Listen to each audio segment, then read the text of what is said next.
माननीय सभापति महोदय, आपने मांग संख्या 26 और मांग संख्या 56 पर बोलने का अवसर दिया। मैं सबसे पहले आपका बहुत बहुत धन्यवाद और आभार प्रकट करना चाहता हूं। युवाओं का अगर नाम आए तो सबसे ज़्यादा युवा एवं खेल मामलात के बाद चर्चा है।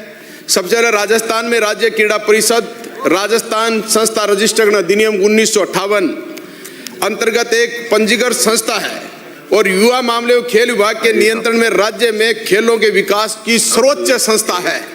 और वो सर्वोच्च संस्था जब भ्रष्टाचार के अड्डे में डूब जाए तो फिर राजस्थान प्रदेश के खिलाड़ियों का क्या होगा, इस पर अच्छा विचार किया जा सकता है। मैं सबसे पहले कांग्रेस पार्टी के पूर्व मंत्री अशोक जी चांदना ने आज इस पर मांग संख्या 26 पर चर्चा शुरू करी। उन मंत्री का तो मैं मानता हूं कि वो क्रीड़ा परिषद में मंत्री होते हुए भी उनकी हालात थी कि उनको क्रीड़ा परिषद में जाने के लिए रोक लगा दी थी। इस तरीके के वहां भ्रष्टाचारी शामिल हो गए थे। माननीय मंत्री महोदय हैं, इनको तो हो सकता है ऐसा नहीं होगा, कहीं न कहीं क्रीड़ा परिषद में जाने से कोई रोकता होगा। लेकिन क्रीड़ा परिषद में अशोक जी चांदना ने सबसे पहले, और हमारे घनश्याम जी भी अब चर्चा कर रहे थे ग्रामीण ओलंपिक खेलों की। मैं सबसे पहले ग्रामीण ओलंपिक खेलों के बारे में बात करूं तो मैं माननीय सभापति महोदय, इस राजस्थान की विधानसभा में मैंने क्वेश्चन लगाया, उसकी प्रश्न संख्या 630, और उसमें ग्रामीण ओलंपिक का जवाब आया। तो सुनकर सदन और पूरा राजस्थान अचंभा करेगा कि उसका उद्देश्य क्या था। उसका उद्देश्य इन्होंने बताया कि ग्रामीण ओलंपिक खेलों के आधार पर राज्य, राष्ट्रीय, अंतर्राष्ट्रीय स्तर या अन्य प्रतियोगिताओं के लिए प्रतिभाओं के चयन या सरकारी सेवा में आउट ऑफ टर्न नियुक्ति दिए जाने का प्रावधान नहीं है। तो राजस्थान में आपने 57 लाख लोगों को जिस टी शर्ट और निकर बांटने की जो बात कर रहे थे कि हम हर खिलाड़ी पहन के बैठा है, हर खिलाड़ी पहन के नहीं बैठा है। ये व्यापार चलाया राजस्थान में इस टी शर्ट और निकर के नाम से ग्रामीण ओलंपिक के।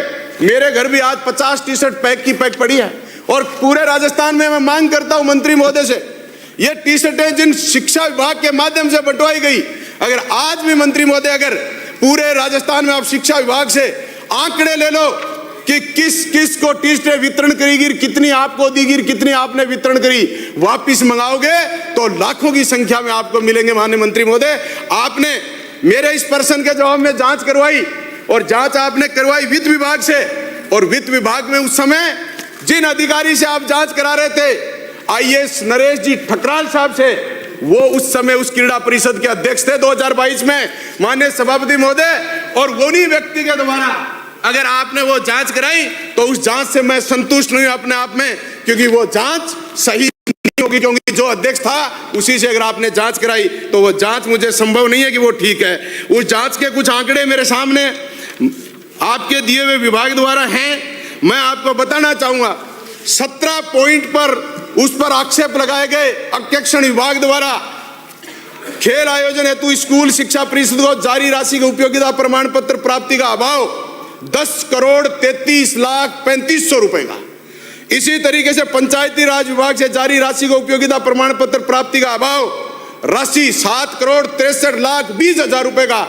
माननीय मंत्री महोदय, मैं आपसे दोबारा चाहता हूं कि आप ये एसएसजी में मुकदमा दर्ज करा के इनकी जांच कराएं, नहीं तो ये बहुत बड़ा खेल है का घोटाला है। और क्रीड़ा परिषद में आज भी मैं मांग करता हूं कि आप सरकार के जनप्रतिनिधियों के माध्यम से सरकार क्रीड़ा परिषद के अध्यक्ष का चयन करे और उस क्रीड़ा परिषद के मुख्य खेल अधिकारी के रूप में जो लोग बैठे हैं वो उस पिछले भ्रष्टाचार के कालम में उस दंपत्ति परिवार से हैं जिन्होंने इस राजकीय स्थान को खेल के नाम से बदनाम करने का काम किया था। इसलिए आपसे मैं कहना चाहता हूं कि इसकी जांच बड़े स्तर पर कराने का प्रयास करें। मैं दूसरा, नेटबॉल एकेडमी की मेरे विधानसभा क्षेत्र में मैं नेटबॉल की एकेडमी की आपसे एक मांग भी करता हूं और एक नेटबॉल के बारे में आपसे हमने खुलासा भी करना चाहता हूं। राजस्थान स्टेट नेटबॉल जो राजस्थान में रजिस्टर्ड है, वो राजस्थान स्टेट में बिना खिलाड़ियों को खिलाए भारत की नेटबॉल नेशनल बॉल नेटबॉल से वो प्रमाण पत्र ला करके आपके नियुक्ति प्राप्त करने का प्रयास कर रहे हैं। माननीय मंत्री महोदय, उसकी जांच के लिए नेटबॉल के अध्यक्ष ने आपको लिखित में पत्र दिया, आप पहले उसकी जांच करिए कि राजस्थान में आपने कब खेल खेला और उसके बाद आप नेशनल में खेलने के लिए गए, इसकी मैं मांग करता हूं। इसके साथ ही ओलंपिक आपने जिस तरीके से अंतर्राष्ट्रीय स्टेडियम मेरे राजगढ़ में बना, उसका प्रचार बहुत बड़े स्तर पर किया गया कि हमने इंटरनेशनल स्टेडियम बनाया।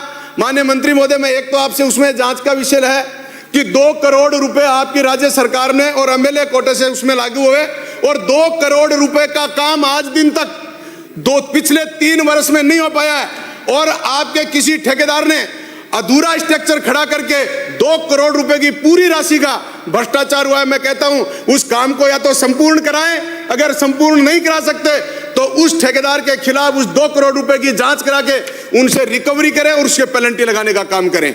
माने सभापति महोदय, मैं इसके साथ ही मैं कहना चाहता हूं, स्कूलों में कह दिया एक आपकी जो सरकारी योजनाएं, जो खिलाड़ियों को आपने योजनाएं बना रखी हैं, किस कैटेगरी का पदक लाएगा उसको हम राशि देंगे, किस पदक का व्यक्ति पदक लाएगा उनको नौकरी देंगे, और किन लोगों को खिलाड़ियों को हम और प्रोत्साहन राशि देंगे। लेकिन ये समयबद्ध तरीके से लोगों को नहीं मिल पा रही है। आज मिलने वाली सहायता राशि अगर 3 साल बाद मिलती है तो उस खिलाड़ी का और उस परिवार में संकट पैदा हो जाता है। इसलिए आप ये समयबद्ध रूप से आप तय समय के अनुसार उन लोगों को देने का प्रयास करें। एक मैं कह रहा था, आपके प्रशासनिक व्यवस्था जो क्रीड़ा परिषद की है उसमें 483 पद सर्जित हैं, उसमें से सिर्फ 152 पद भरे हुए हैं, 331 पद रिक्त हैं। उनको भरेंगे तो ही राजस्थान प्रदेश के युवाओं के बारे में हम कोई बात कर पाएंगे। इसी तरीके से खेल प्रशिक्षकों के आपके 248 पद स्वीकृत हैं, जिसमें मात्र 61 खेल प्रशिक्षक आपके पास हैं, 187 पद उन प्रशिक्षकों के खाली हैं। जब हमारे पास प्रशिक्षक ही नहीं है खिलाड़ियों के, तो जितनी अकेडमियां हमारी खुली हुई हैं उन सब अकेडमियों को कौन प्रशिक्षण देगा। इसलिए आपसे कहना चाहता हूं, इनको आप प्रशिक्षण देने के लिए भर्ती करें, जिससे खिलाड़ियों को नौकरी। एक मैं कह रहा था, आपकी जितनी भी अकेडमियां हैं, मैं कुछ अकेडमियों को आपको हवाला देना चाहता हूं। एक आवासीय खेल स्कूल है जयपुर में, जिसमें आपके 75 पद हैं, मात्र 26 खिलाड़ियों का एडमिशन है, बाकी पोस्ट खाली पड़ी हैं। इसी तरीके से मैं आपको कहना, बालक बालिका कबड्डी अकादमी चूरू में, जिसमें 50 सीट है, मात्र 40 लोग भरे हुए हैं।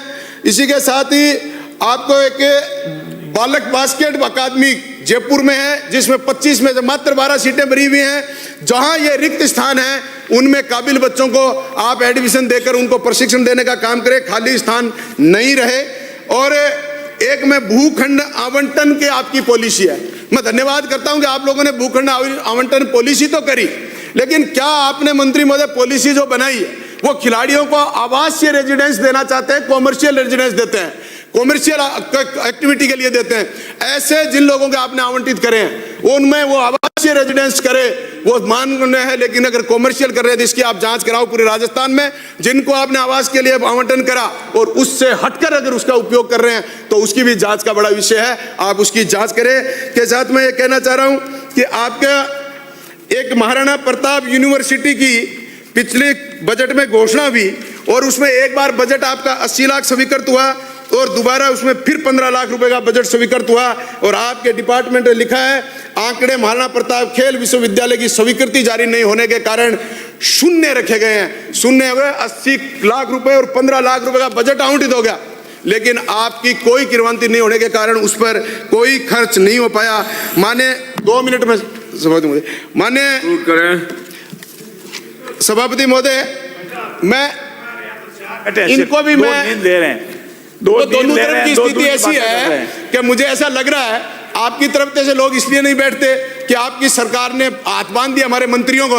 मंत्रियों की घोषणाओं के लिए इंतजार करते हैं लोग, मंत्रियों के पास घोषणा करने के लिए कुछ छोड़ा नहीं आपने, वो सीधा सीधा अपना भाषण देके और रवाना होता है, इसलिए सुनने की इच्छा नहीं रहती। इसलिए हो सकता है ये भी चले जा, आप वाले भी कोरम कई बार कमी रह जाती है। आप माननीय मुख्यमंत्री जी से मैं आग्रह करता हूं और आपको भी कहना चाहता हूं, थोड़ा थोड़ा हमारे मंत्रियों को यहाँ घोषणा करने के लिए कुछ कागज बोलो, खत्म होने वाला और बीच में टोक दिया ना साहब, वो समय मेरा काउंट नहीं करें। इसलिए मैं सभापति महोदय थोड़ा सा उद्योग पर बात करना चाहूंगा। मेरे विधानसभा क्षेत्र में रिको क्षेत्र है माननीय मंत्री महोदय, उसमें सड़क और स्ट्रीट लाइट और पानी की सुविधा का भारी अभाव है। आप इसका पूरा पुनरीक्षण कराकर जो सुविधाएं हमारे उद्योगपतियों को मिल सके, सड़क, पानी और स्ट्रीट लाइटों जैसी बहुत गंभीर समस्या है। एक मैं एमएसएमई के लिए छोटी सी बात करना चाहूंगा। सरकार ने एमएसएमई की पॉलिसी बनाई, आपको धन्यवाद करता हूं। आपने छोटे छोटे व्यापारियों को प्रोत्साहन, एक छोटा सा कर्मचारी वो परमिशन के लिए, वो उसको भूमि कन्वर्जन के लिए, 1 मिनट पूरी कर, कन्वर्जन के लिए उनके लिए अगर रोक देता। मेरे विधानसभा क्षेत्र में साहब एक उद्योगपति ने, बहुत छोटा युवा राघव उद्योगपति है, उसने होटल टूरिज्म करने का किया, एग्रीकल्चर भूमि में कर रहा था, लेकिन एक ईओ ने 4 बार पुलिस भेज के उसके काम को रुकवा दिया। इससे छोटा आपकी पॉलिसी का, स्टेट का क्या अपमान हो सकता है कि सरकार घोषणा कर रही है कि 5 साल तक हम कुछ भी नहीं कराएंगे और वो जाकर के उसको काम में। उधर एक बात और, एक कौशल प्रशिक्षण में संस्थाएं जितनी भी धरातल पर आपकी चल रही हैं, उनका समय समय पर भौतिक सत्यापन कराएं मंत्री महोदय कि वो संस्थाएं चल रही हैं कि नहीं चल रही, या फर्जी प्रमाण पत्र बांटने का काम कर रहे हैं। शहजाद जिसको पटाखा फैक्ट्री में जिस तरीके का एक मामला हुआ बहुत बड़ा है, इस तरीके की फैक्ट्रियों की भी जांच कराई जाए कि कहीं को अनुमति किसी और चीज की और उद्योग कोई और चला रहे हैं,